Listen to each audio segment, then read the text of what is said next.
Hi ಎಲ್ಲರಿಗೂ ನಮಸ್ಕಾರ. ಇಷ್ಟೆಲ್ಲ ತರಕಾರಿ ಪಲಾವಲ್ಲಿ ನೋಡಿ ನೀವೇನು ಗೆಸ್ ಮಾಡ್ತಾ ಇದ್ದೀರಾ? ಮೇ ಬಿ ಪಲಾವ್ ಮಾಡ್ತಿರ್ಬೇಕು ಅಂದ್ಕೋತಿದ್ದೀರಾ? ಎಸ್, ನಿಮ್ಮ ಗೆಸ್ ಏನಿದೆ ಕರೆಕ್ಟಾಗಿದೆ 100%. ಇವತ್ತು ನಾನು ವೆಜಿಟೇಬಲ್ ಪಲಾವ್ ಮಾಡಬೇಕಂತೇಳಿ ತಯಾರಿ ಮಾಡ್ಕೊಂಡಿದ್ದೀನಿ. ಅದಕ್ಕೆ ಬೇಕಾಗಿರೋ ಸಾಮಗ್ರಿಗಳನ್ನೆಲ್ಲ ಏನು ಮಾಡಿದ್ದೀನಿ, ಇಲ್ಲಿ ಜೋಡಿಸಿಟ್ಕೊಂಡಿದ್ದೀನಿ. ಕರಿಬೇವಿದೆ, ಒಂದು ಈರುಳ್ಳಿಯನ್ನು ಇಲ್ಲಿ ಹೆಚ್ಚಿಟ್ಕೊಂಡಿದ್ದೀನಿ. ಮೆಂತ್ಯ ಸೊಪ್ಪಿತ್ತು, ಮೆಂತ್ಯ ಸೊಪ್ಪನ್ನು ಏನು ಮಾಡಿದ್ದೀನಿ ಕ್ಲೀನಾಗಿ ತೊಳೆದು ಹೆಚ್ಚಿಟ್ಕೊಂಡಿದ್ದೀನಿ. ಒಂದು ಬೌಲು ಗಜ್ಜರಿ ಕ್ಯಾರೆಟ್ ಇದೆ, ಟೊಮಾಟೊ ಇದೆ, ಬೀನ್ಸನ್ನು ಹೆಚ್ಚಿಟ್ಕೊಂಡಿದ್ದೀನಿ, ಮತ್ತು ವಟಾಣಿ ಕಾಳು ಹೌದಾ ಅದನ್ನು ನೆನೆಸಿಟ್ಕೊಂಡಿದ್ದೀನಿ. ಇನ್ನು ಮಸಾಲೆ ಸಾಮಗ್ರಿಗಳಂತೇಳಿದ್ರೆ ಏಲಕ್ಕಿ ಇದೆ, ಚಕ್ರ ಮೊಗ್ಗಿದೆ, ಲವಂಗ, ಪಲಾವ್ ಎಲೆ, ಇದು ಮಸಾಲೆ ಎಲೆ ಪಲಾವಿಗೆ ಹಾಕ್ತೇವೆ ಹೌದಾ. ಮತ್ತು ಶುಂಠಿ ಬೆಳ್ಳುಳ್ಳಿಯನ್ನು ಇಲ್ಲಿ ಇಟ್ಕೊಂಡಿದ್ದೀನಿ, ಇದನ್ನು ಜಜ್ಜಿಟ್ಕೋತೀನಿ.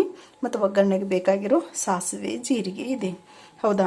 ಇನ್ನು ಮಸಾಲೆ ರುಬ್ಬಿ ಮಿಕ್ಸಿಯಲ್ಲಿ ರುಬ್ಬಿ ಮಾಡ್ಬೇಕಂತ ಹೇಳಿದ್ರೆ ಹಸಿಮೆಣಸಿನ್ಕಾಯಿ, ಶುಂಠಿ ಬೆಳ್ಳುಳ್ಳಿ, ಈರುಳ್ಳಿ ಮತ್ತು ಇದೆಲ್ಲ ಮಸಾಲೆಯನ್ನು ಏನು ಮಾಡಬಹುದು ಮಿಕ್ಸರಲ್ಲಿ ರುಬ್ಬಿಬಿಟ್ಟು ನಾವು ಸೇರಿಸ್ಬೋದು.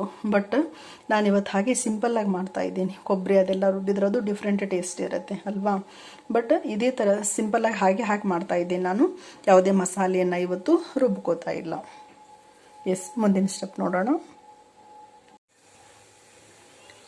ಇವಾಗ ಪಲಾವಿಗೆ ಒಗ್ಗರಣೆ ಹಾಕಲಿಕ್ಕೆ ಒಂದೆರಡು ಟೇಬಲ್ ಸ್ಪೂನ್ ಎಣ್ಣೆ ಕಾಯ್ಲಿಕ್ಕೆ ಇಟ್ಟಿದ್ದೀನಿ. ಎಣ್ಣೆ ಚೆನ್ನಾಗಿ ಕಾದ್ಮೇಲೆ ನಾವೆತ್ತಿಟ್ಕೊಂಡಿರೋ ಸಾಸಿವೆ ಜೀರಿಗೆಯನ್ನು ಇಲ್ಲಿ ಸೇರಿಸ್ತಾ ಇದ್ದೀನಿ. ಹಸಿಮೆಣಸಿನ್ಕಾಯಿ 2 ತೊಗೊಂಡಿದ್ದೀನಿ.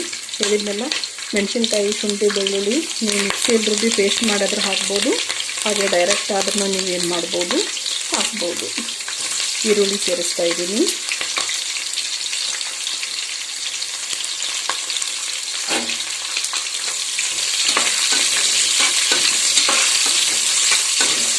ಈರುಳ್ಳಿ ಸ್ವಲ್ಪ ಗೋಲ್ಡನ್ ಕಲರ್ ಬಂದಮೇಲೆ ಉಳಿದೆಲ್ಲ ತರಕಾರಿಗಳನ್ನು ನಾವು ಒಂದೊಂದೇ ಸೇರಿಸ್ತಾ ಹೋಗಬೇಕು.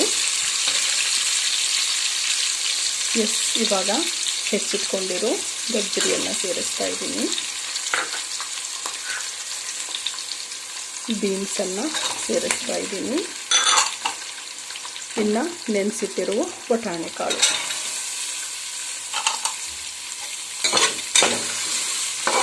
ಇವೆಲ್ಲ ತರಕಾರಿಗಳು ಲೋ ಫ್ಲೇಮಲ್ಲಿ ಕ್ಲೀನಾಗಿ ಬೇಯಬೇಕು. ಸ್ವಲ್ಪ ಬೆಂದ ನಂತರ ಉಳಿದ ಸಾಮಗ್ರಿಗಳೇನಿದೆ ಟೊಮಾಟೊ, ಮೆಂತ್ಯ ಸೊಪ್ಪು ಎಲ್ಲವನ್ನು ಏನು ಮಾಡ್ತೇನೆ ನಾನು ಒಂದೊಂದೇ ಸೇರಿಸ್ತಾ ಹೋಗ್ತೀನಿ. ಎಸ್, ನಾವು ಹಾಕಿರೋ ತರಕಾರಿ ಎಲ್ಲ ಏನಾಗಿದೆ ಇವಾಗ ಅರ್ಧ ಬೆಂದಿದೆ.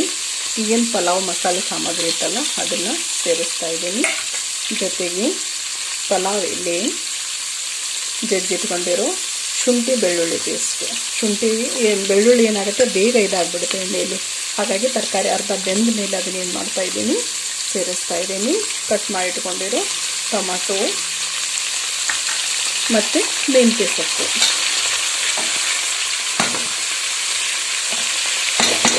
ಮೆಂತ್ಯ ಸೊಪ್ಪು ಈ ಪಲಾವ್ಗೆ ಏನು ಮಾಡುತ್ತೆ, ಒಂದು ಒಳ್ಳೆ ಘಮ ಕೊಡುತ್ತೆ. ಎಲ್ಲ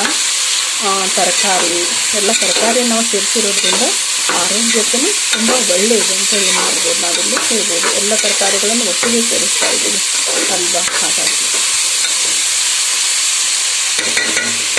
ಇವಾಗ ಈ ತರಕಾರಿ ಸೊಪ್ಪನ್ನು ಸಹಿತ ನಾವೇನು ಮಾಡಬೇಕೀಗ ಲೋ ಫ್ಲೇಮಲ್ಲಿ ಒಂದು 2-3 ನಿಮಿಷ ಇದನ್ನ ಬೇಯಿಸ್ಕೋಬೇಕು. ಎಸ್, ಎಲ್ಲ ತರಕಾರಿ ಸೊಪ್ಪು ಮಸಾಲೆ ಕ್ಲೀನಾಗಿ ಬೆಂದಿದೆ ಹೌದು. ಇವಾಗ ಇದಕ್ಕೆ ನಾನೇನು ಮಾಡ್ತಾ ಇದ್ದೀನಿ ಅಂತ ಹೇಳಿದ್ರೆ ರುಚಿಗೆ ತಕ್ಕಷ್ಟು ಉಪ್ಪು, ಅರಿಶಿಣ, ಜೊತೆಗೆ 1 ಟೇಬಲ್ ಸ್ಪೂನ್ ಪಲಾವ್ ಮಸಾಲನ್ನು ಸೇರಿಸ್ತಾ ಇದ್ದೀನಿ. ಇಲ್ಲಿ ನಾನಿವತ್ತು ಯಾವುದೇ ಮಸಾಲೆನ ಮಿಕ್ಸಿಗೆ ರುಬ್ಬಿ ಹಾಕಿಲ್ಲ, ಹಾಗಾಗಿ ಪಲಾವ್ ಮಸಾಲೆ ಪುಡಿಯನ್ನು ಇಲ್ಲಿ ಏನು ಮಾಡಿದ್ದೀನಿ ಸೇರಿಸಿದ್ದೀನಿ. ಇಷ್ಟೆಲ್ಲ ಆದಮೇಲೆ ಇವಾಗ 3 ಗ್ಲಾಸ್ ಅಕ್ಕಿ ತೊಗೊಂಡಿದ್ದೀನಿ ನಾನು ಹೌದಾ. ನೀವು ಯಾವ ಗ್ಲಾಸ್ ತೊಗೊಂಡಿರ್ತೀರಲ್ಲ ಅದೇ ಗ್ಲಾಸಿಲೇನ 3 ಅಕ್ಕಿ ತೊಗೊಂಡ್ರೆ ಅದರ ಡಬಲ್ 6 ನೀರು ಹಾಕಬೇಕು. ನೋಡಿ, ನಾನು ಈ ಗ್ಲಾಸಲ್ಲೇ 3 ಅಕ್ಕಿ ತೊಗೊಂಡಿದ್ದೆ, ಹಾಗಾಗಿ 6 ಗ್ಲಾಸ್ ನೀರನ್ನು ನಾನು ಸೇರಿಸ್ತಾ ಇದ್ದೀನಿ. ನೀವು ಯಾವ ಅಳತೆ ಗ್ಲಾಸ್ ತೊಗೊಂಡಿರ್ತೀರಲ್ಲ ಆ ಅಳತೆಯಲ್ಲಿ ಸೇರಿಸ್ಕೋಬೇಕು. ಎಸ್, ಇದನ್ನೆಲ್ಲ ಚೆನ್ನಾಗಿ ಮಿಕ್ಸ್ ಮಾಡಿ ಒಂದು ಕುದಿ ಬಂದ ಮೇಲೆ ಬೇಕಿದ್ರೆ ನೀವು ಆವಾಗ ಟೇಸ್ಟ್ ನೋಡ್ಕೋಬೋದು. ಉಪ್ಪು ಅದೆಲ್ಲ ನೋಡಿ ಉಪ್ಪು ಹೆಚ್ಚು ಕಡಿಮೆ ಆದರೆ ಸೇರಿಸ್ಕೋಬೋದು.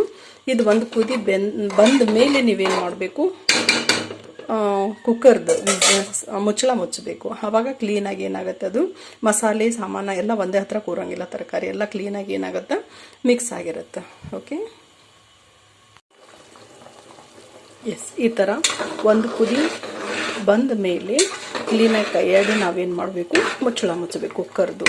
ಆವಾಗ 1 ಅಥವಾ 2 ವಿಸಿಲ್, 3 ವಿಸಿಲ್ ಹಾಕಿಸ್ಬಿಟ್ರೆ ಅದು ತಳ ಹಿಡಿಯುತ್ತೆ. ಹಾಗಾಗಿ 2 ವಿಸಿಲ್ಗೆ ನಾವು ಇದನ್ನು ಆಫ್ ಮಾಡ್ಕೋಬೇಕು.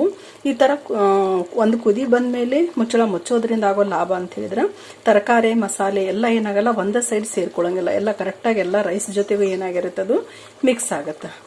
ಇವಾಗ ನಾನೇನು ಮಾಡ್ತೀನಿ, ಮುಚ್ಚಳ ಮುಚ್ಚಿಬಿಟ್ಟು 2 ವಿಸಿಲ್ನ ಇದಕ್ಕೆ ಹಾಕಿಸ್ಕೋತೀನಿ. ಪಲಾವ್ ಅಂದ ತಕ್ಷಣ ಪಲಾವ್ ಜೊತೆ ಏನು ಬೇಕು, ಮೊಸರು ಬಾಜಿ ಅಥವಾ ರಾಯ್ತ ಬೇಕು. ಹೌದಾ, ಆ ಮೊಸರು ರಾಯ್ತ ಮಾಡಲಿಕ್ಕೆ ನಾನೇನು ಮಾಡಿದ್ದೀನಿ, ಒಂದು ಸೌತೆಕಾಯಿನ ತುರಿದು ಹಾಕ್ತಾರೆ, ಆದರೆ ನಾನೆಲ್ಲಿ ಚಿಕ್ಕ ಚಿಕ್ಕದಾಗಿ ಹೆಚ್ಚಾಕಿದ್ದೀನಿ. ಒಂದು ಈರುಳ್ಳಿ ಇದೆ, ಕೊತ್ತಂಬರಿ ಇದೆ, ಹಸಿಮೆಣಸಿನ್ಕಾಯಿ. ಹೌದಾ, ರುಚಿಗೆ ತಕ್ಕಷ್ಟು ಉಪ್ಪನ್ನು ಇಲ್ಲಿ ಏನು ಮಾಡ್ತಾ ಇದ್ದೀನಿ, ಸೇರಿಸ್ತಾ ಇದ್ದೀನಿ. ಮೊಸರು ಹುಳಿ ಇತ್ತು ಅಂತ ಹೇಳಿದರೆ ನೀವೇನು ಮಾಡ್ಬೋದು, ಸ್ವಲ್ಪ ಒಂದು ಅರ್ಧ ಸ್ಪೂನು ಸಕ್ಕರೆಯನ್ನು ನೀವು ಸೇರಿಸ್ಬೋದು. ಬಟ್ ಮೊಸರು ಫ್ರೆಶ್ ಆಗಿದೆ, ಹಾಗಾಗಿ ಸಕ್ಕರೆಯನ್ನು ಸೇರಿಸ್ತಾ ಇಲ್ಲ. ನಿಮಗೆ ಎಷ್ಟು ಪ್ರಮಾಣ ಬೇಕು ಅಷ್ಟು ಮೊಸರನ್ನು ಇದಕ್ಕೆ ಏನು ಮಾಡಿ ಸೇರಿಸ್ಕೊಳ್ಳಿ. ಹೌದಾ, ತೆಳು ಬೇಕು ಅನ್ನೋರು ಸ್ವಲ್ಪ ನೀರನ್ನು ಸೇರಿಸ್ಬೋದು, ಅಥವಾ ನಿಮಗೆ ಗಟ್ಟಿ ಇರಬೇಕು ಅಂತ ಹೇಳಿದ್ರು ನೀರು ಇಲ್ದೇ ನೀವೇನು ಮಾಡ್ಬೋದು, ಈ ರಾಯ್ತವನ್ನು ರೆಡಿ ಮಾಡ್ಕೋಬೋದು. 1 ಅಥವಾ 2 ನಿಮಿಷದಲ್ಲಿ ಏನಾಗ್ಬಿಡುತ್ತೆ, ಇದು ರಾಯ್ತ ರೆಡಿ ಆಗುತ್ತೆ. ಹೌದಾ, ಪಲಾವ್ ಜೊತೆ ಮತ್ತು ಚಪಾತಿ ಜೊತೆ ತುಂಬ ಚೆನ್ನಾಗಿರುತ್ತೆ. ಬಟ್ ನಾನು ಇವತ್ತು ಏನು ಮಾಡ್ತಾ ಇದ್ದೀನಿ, ಇದನ್ನು ಪಲಾವ್ ಜೊತೆಗೆ ಏನು ಮಾಡ್ತಾ ಇದ್ದೀನಿ, ಇದನ್ನು ರೆಡಿ ಮಾಡಿದ್ದೀನಿ ಪಲಾವಿಗೋಸ್ಕರ, ಪಲಾವ್ಗೆ ಸೈಡ್ ಡಿಶ್. ಹೌದಾ, ಎಷ್ಟು ಚೆನ್ನಾಗಿ ಏನಾಗ್ಬಿಡುತ್ತೆ, ರೆಡಿ ಆಗುತ್ತೆ. ಎಸ್, 2 ವಿಸಿಲ್ ಆಗಿದೆ. ಕುಕ್ಕರು ಎಲ್ಲ ಏನಾಗಿದೆ, ಕೂಲಾಗಿದೆ, ಏರೆಲ್ಲ ರಿಲೀಸ್ ಆಗಿಬಿಟ್ಟು ಕುಕ್ಕರು ಕೂಲಾಗಿದೆ ನೋಡಿ. ಹೌದಾ, ಇಷ್ಟು ಚೆನ್ನಾಗಿ ಏನಾಗಿದೆ, ಪಲಾವ್ ಒಂದು ಬಂದಿದೆ. ಹೌದಾ, ಎಲ್ಲ ತರಕಾರಿ ಮಸಾಲೆ ಕ್ಲೀನಾಗಿ ಏನಾಗಿದೆ, ಮಿಕ್ಸ್ ಆಗಿದೆ. ಹೌದಾ, 2 ವಿಸಿಲ್ಗೆ ಏನು ಮಾಡಿದೆ, ನಾನು ಇದನ್ನು ಆಫ್ ಮಾಡಿದ್ದೀನಿ. ಹೌದಾ, ಎಸ್, ತುಂಬ ಚೆನ್ನಾಗಿ ಬಂದಿದೆ. ಎಸ್, ಮೊಸರಿನ ರಾಯ್ತದ ಜೊತೆ ಇವತ್ತು ಪಲಾವ್ ನಮ್ಮದು ಸವಿಯಲು ಸಿದ್ಧ. ಇವತ್ತಿನ ವಿಡಿಯೋ ನಿಮಗೆ ಇಷ್ಟ ಆದರೆ ಮತ್ತು ಈ ಮೆಥಡ್ ಇಷ್ಟ ಆದರೆ ಒಂದು ಲೈಕ್ ಕೊಡಿ. Okay, thank you.